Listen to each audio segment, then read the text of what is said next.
एक बहुत ही भोला भाला सा आलसी लड़का था।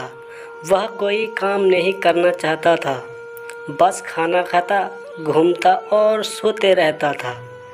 एक दिन उसे किसी ने बताया कि एक आश्रम है जहाँ पर कुछ नहीं करना पड़ता है और हर दिन 2 समय का खाना और नाश्ता मिलता है।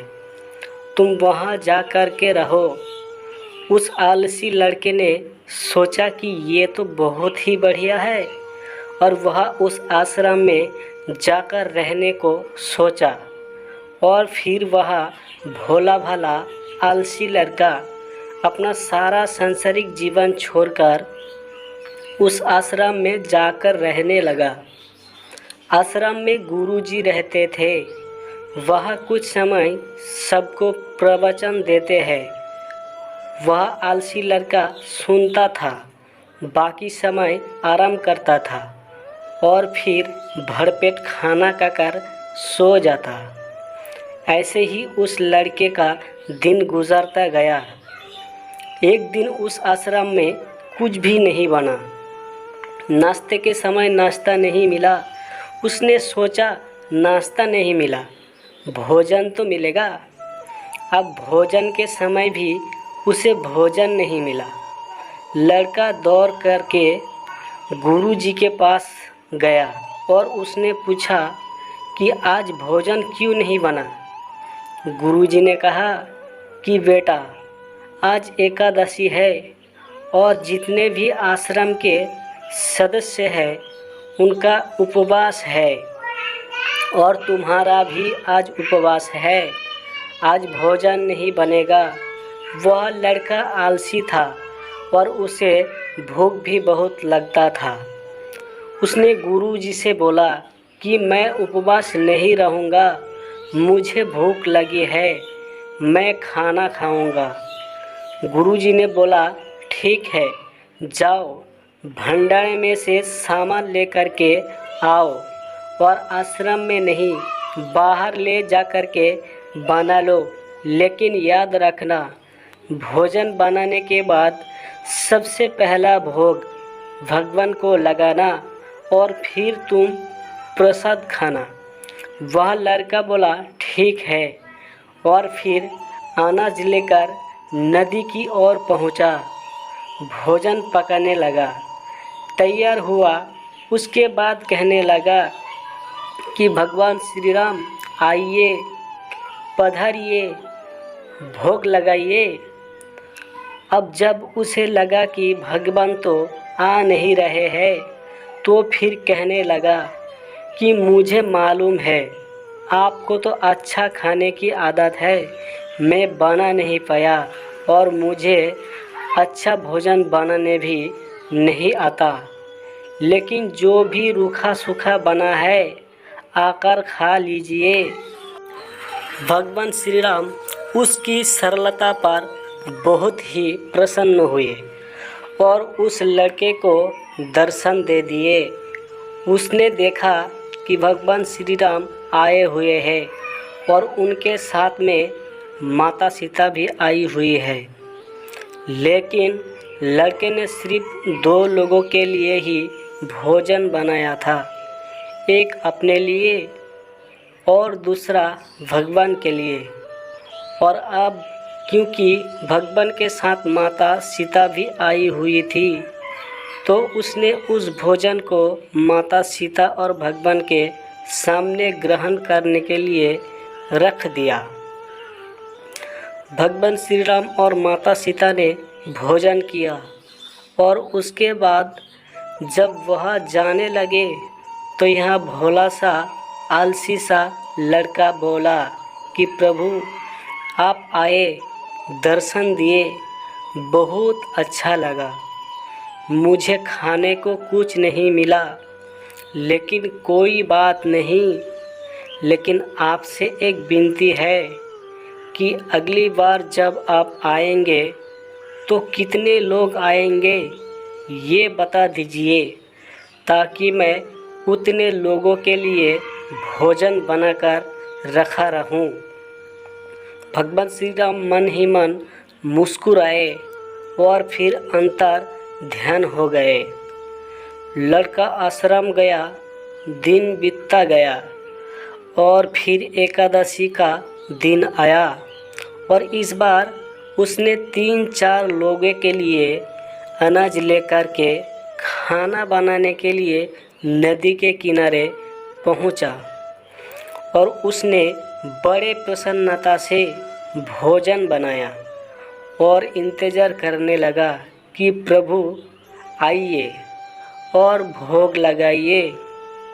इस बार लड़का देखता है कि भगवान श्री राम पूरा राम दरबार ले करके आए हैं। जैसे माता सीता, लक्ष्मण, भरत, हनुमान जी और सभी लोग आए हैं। लड़के ने 3-4 लोगों का भोजन बनाया था और इस बार भी भोजन कम पड़ गया। लड़के ने निराश होकर भोजन को प्रभु के आगे रख दिया। उन्होंने भोजन किया और फिर चले गए और इस बार भी लड़का फिर से भूखा रह गया। अब लड़का फिर आश्रम गया। दिन बीतता गया और फिर एकादशी का दिन आया और इस बार गुरुजी से कहने लगा कि गुरुजी, मुझे इस बार थोड़ा ज़्यादा आना चाहिए। गुरुजी सोचने लगे कि यह इतना सारा अनाज का करता क्या है, कहीं इसे बेचता तो नहीं है। फिर उन्होंने कहा कि ठीक है, भूख से परेशान रहता है। लड़के ने कहा कि नहीं गुरुजी, मैं भूख से परेशान नहीं रहता हूँ। प्रभु के साथ बहुत लोग आते हैं, उनको भी तो भोजन करना पड़ता है। गुरुजी को लगा कि लड़का पागल हो गया है, लेकिन गुरुजी ने सोचा कि चलो एक बार चलकर देखते हैं कि लड़का इस अनाज का करता क्या है। वह भोला सा लड़का अनाज ले करके नदी के किनारे पहुंचा और इस बार भोजन बनाया नहीं। उसने सोचा कि प्रभु हर बार ज़्यादा लोगों को ले करके आते हैं, इस बार वह जितने भी आएंगे खुद बना करके भोग लगा लेंगे। और फिर प्रेम से प्रभु को बुलाने लगा। गुरुजी ये सब छुपकर देख रहे थे कि ये भोजन तो बनाया नहीं और प्रभु को बुला रहा है। लेकिन लड़के ने देखा कि इस बार प्रभु के साथ बहुत से लोग आए हुए हैं, तो उसने प्रभु के सामने हाथ जोड़ कर के कहा कि प्रभु माफ़ करना, आप बहुत सारे लोग आते हो, मुझे संख्या पता नहीं होती है और मेरी हिम्मत भी नहीं होती है कि इतने सारे लोगों के लिए भोजन बनाऊं। आप स्वयं आइए, बनाइए, खाइए और भोग लगाइए।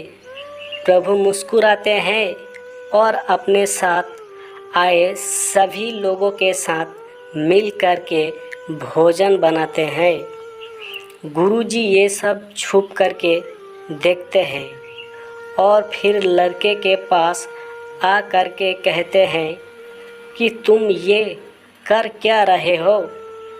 लड़का कहता है कि गुरुजी, आपको दिख नहीं रहा है कि भगवान श्री राम पधार चुके हैं, माँ सीता आई हुई है, हनुमान जी आए हैं और भी सभी लोग आए हुए हैं, भोजन बन रहा है।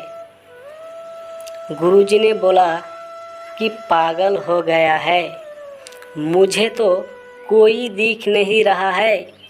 लड़का गुस्सा हो गया और बोला, प्रभु आप ये क्या कर रहे हो? एक तो मुझे भूखा रखा है और गुरुजी को दर्शन नहीं दे रहे हो, जो मुझे पागल समझ रहे हैं। कृपा करके गुरुजी को दिख जाओ। भगवान बोले नहीं, मैं इन्हें नहीं दिख सकता। लड़का बोला, क्यों नहीं दिख सकते? मेरे गुरुजी तो बहुत महान है, बहुत बड़े ज्ञानी और ज्ञाता है। भगवान बोले, हाँ ज्ञानी और ज्ञाता होंगे, लेकिन तुम्हारी तरह सरल नहीं है। जो सरलता तुम में है वो तुम्हारे गुरुजी में नहीं है। लड़के ने ये बात गुरुजी से कह दी कि भगवान श्री राम कह रहे हैं कि आप में सरलता नहीं है, आप मेरी तरह सरल नहीं है, इसीलिए आपको नहीं दिख सकते। गुरुजी की आंखें नम हो गई और रोने लगे और बोले कि बिल्कुल सही कहा, मेरे अंदर तुम्हारे जितना सरलता नहीं है। और फिर माफ़ी मांगने लगे। फिर भगवान ने गुरुजी को भी दर्शन दिए। ये कहानी हमें सिखाती है कि जीवन में सरलता सबसे आवश्यक है। जितने सरल बने रहेंगे उतना जीवन में आगे बढ़ते चले जाएंगे। जब आप सरल होते हैं तो आप खुद भी मुस्कुराते हैं और दूसरों को भी मुस्कुराने की वजह देते हैं। तो मेरे प्यारे दोस्तों, आपको ये कहानी कैसी लगी? अगर अच्छी लगी है तो नीचे कमेंट करके बताना और इस कहानी की वीडियो को लाइक एंड शेयर कर देना। और इसी तरह की सीख भरी, दर्द भरी कहानी और पाने के लिए, सुनने के लिए चैनल को ज़रूर सब्सक्राइब कीजिए। धन्यवाद।